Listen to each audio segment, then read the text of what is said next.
Evacuation orders are already in place here for Ocracoke Island and Hatteras Island on the Outer Banks of North Carolina. The tourists are already gone for the most part. Residents are now being told that they need to get out today.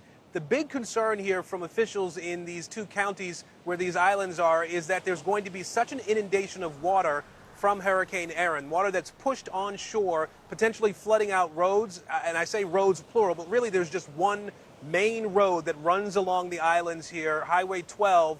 And if that road washes out in certain places, as it's expected to do, that would mean that people who stay on the islands are cut off from the mainland, potentially for days if the road impact is significant enough. There's also concern about waves here reaching 15, 20 feet high. There are some oceanfront homes here on the Outer Banks. We saw one down the beach here just yesterday. It's an unoccupied home, but it's up on pilings, and if those waves get to 20 feet high, it's entirely possible that homes like that could be knocked off their pilings, pulled out into the ocean, or sent farther inland, creating some danger there. These are all concerns that officials have at this point, even though we know Hurricane Erin is not going to make landfall here in North Carolina. At the same time, folks who had planned to stay on these islands are telling us that they don't believe there's going to be a major impact. If there is, they're ready for it. We're told they've hunkered down with fresh water, with food. They're prepared potentially to go without power, they say, and they're prepared to do that at least for several days in some cases.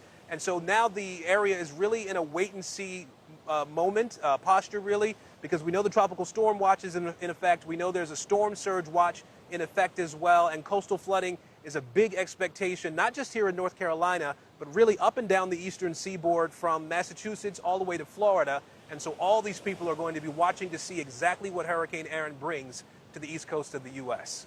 Back to you.